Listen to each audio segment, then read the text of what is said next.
Next, we are going to have a speech all the way to the other side of the sea. So Reggie Littlejohn is here, and please welcome her here. Thank you. So I'm Reggie Littlejohn, and I'm the head of Anti-Globalist International. And why would I fly all the way from Washington, D.C. to Helsinki to support Mika Valkala? I do it because we all need to resist the digital IDs and the control grid, the digital gulag that they are trying to impose on us. And no one has been more courageous or more effective in resisting this than Mika Valkala. In his lawsuit, he was standing up for all of us. He's standing up for the right to be served without a COVID pass. So why is this important? It's important because there could be another pandemic and they could lock us down again and require COVID passes again. So we have to resist now to prevent that from happening. So I had mentioned a digital gulag. This could lock us down by requiring digital IDs and getting rid of the freedom, restricting the freedom of anyone who refuses to carry a COVID pass. And I mentioned this digital gulag. There are 4 parts to it. One is the digital IDs. That's the basis. They can't do it without the digital ID. Number 2 is central bank digital currencies. Number 3 is artificial intelligence. And number 4 is the physical infrastructure, the massive data centers that are going up all over the place to process AI. So in terms of the digital IDs, you know, the World Health Organization has been rolling out interoperable international digital IDs, and they say it's just to keep track of our health, of whether we're vaccinated or not. That's bad enough. That's something that Mika was suing the Finnish government for. But the problem also is that the infrastructure for these digital IDs can support a full-blown digital ID as envisioned by the World Economic Forum. So can I have that chart, please, the World Economic Forum? Okay. All right, so according to this chart that is on the World Economic Forum website, they envision digital IDs as being they say the access to, but is it going to be required? It probably will end up being required to access healthcare. So no digital ID, no doctor's appointment. Financial services, in other words, you won't be able to open a bank account without one. Travel and mobility, e-commerce, you won't be able to buy or sell online or elsewhere. Social platforms, you will not be able to participate in social media without one. Government, you will not be able to pay your taxes or vote or collect government benefits. Telecommunications, so you will not be able to own a telecommunications device like a cell phone or a laptop. And smart cities, which is a whole nother thing, but the ability to lock us down basically in smart cities depends on digital IDs. So the digital ID is the most important pillar of all of this, and God bless Mika Valkala for standing up for all of us to oppose this. But then when you combine the digital IDs with a central bank digital currency, that's where you can really lock people in. So a central bank digital currency is a currency that is issued by the central bank of any country, or in the United States, we have something else that's not issued by the central banks. It doesn't matter whether it's issued by the central bank or by a regular commercial bank. We have stable coins in the United States. The thing that's important about this is that they are programmable, okay? What does it mean that the money is programmable? It means that the government or the central bank or even a commercial bank can say when and if and how you can use your money. So, for example, they could program the money. If they wanted to lock us down again, for example, they could just say, okay, you've refused to have a vaccine passport. you don't get to spend your money outside of your house. You are quarantined, and then they can use a digital ID combined with a central bank digital currency to make sure that you cannot spend your money outside of your house, meaning that you won't be able to get gas, you won't be able to drive your car, you won't be able to get away. Or they could say, you've used up your carbon allowance for now, so you can't use your money to buy a flight. Or they might say, your cholesterol is high, so you can't buy, this steak that you want for dinner. I mean, they can control your life down to the most minute detail of it.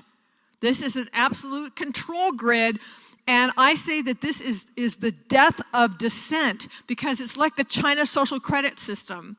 How many people here have heard of the China social credit system? Most people, like 2/3. So in China, everything about you is centralized onto your phone. So they have facial recognition, real-time geolocation, so they know what you look like, they know where you are, then they know where you work. Then on there is your social media posts, your internet search history, your internet spending history, your medical history, your criminal history if you have one. Everything about you is on there, and then through artificial intelligence, they come up with a score, and that is how reliable of basically a Chinese communist citizen that you are. And if you're completely reliable, if you never make waves, you never criticize the government, you get all your booster shots, etc., you can lead what looks like a normal life.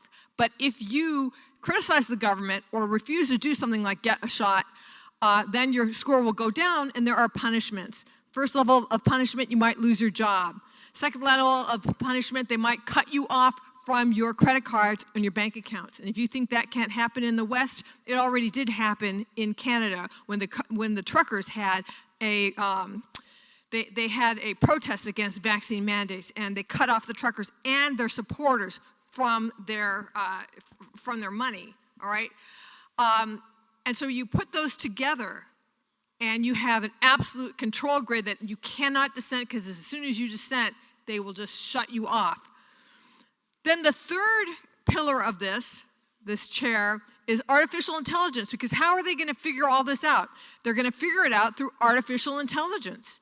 And so Larry Ellison, the president of Oracle, it was, I think, October of last year, cast his vision of what he saw as being, the way that artificial intelligence should work. And I just want to play this video. It's about a minute, maybe a minute and a half long.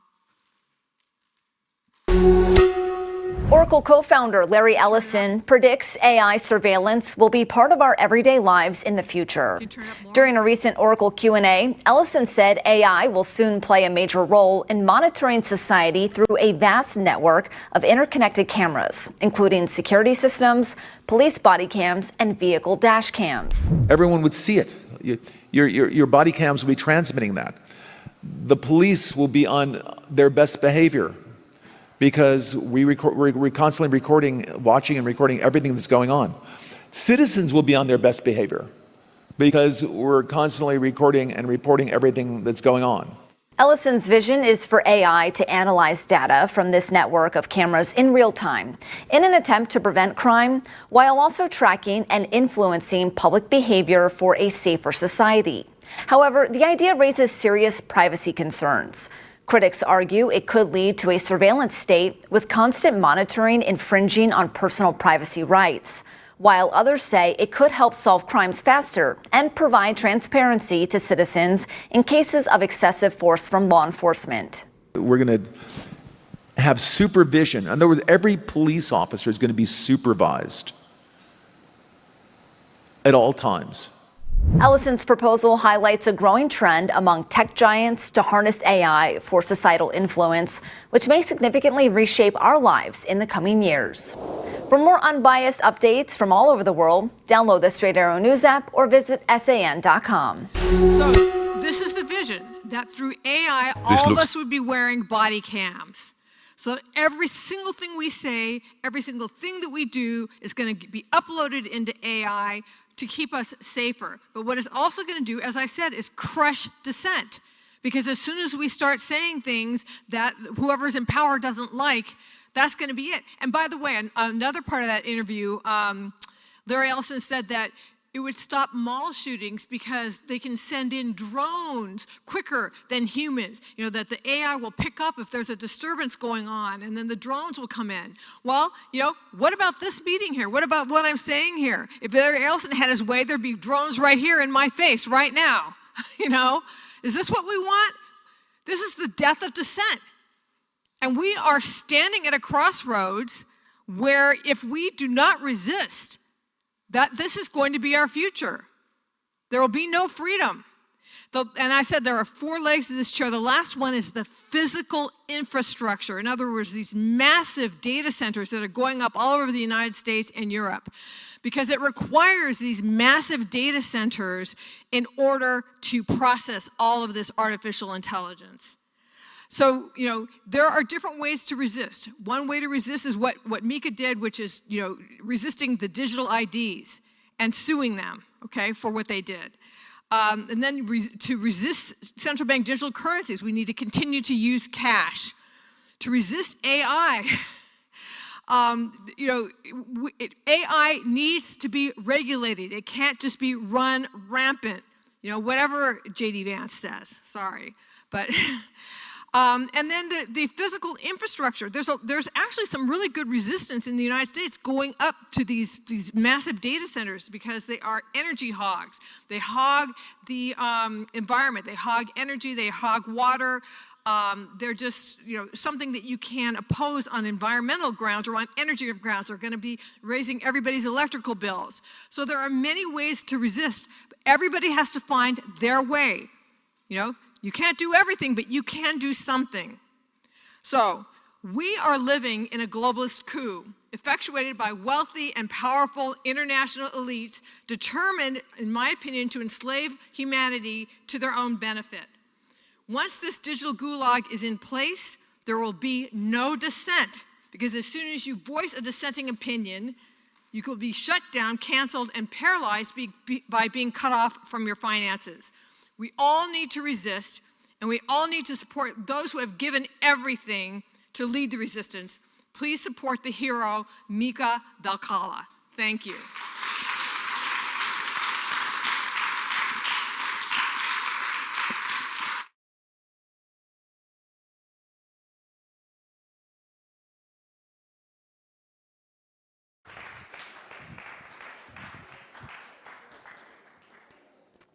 Wow, that was great. Exactly. Wow. There was some new information for me. Was there something new for you also? Yes, exactly. Thank you so much for that information, that what is up to going on behind the scenes.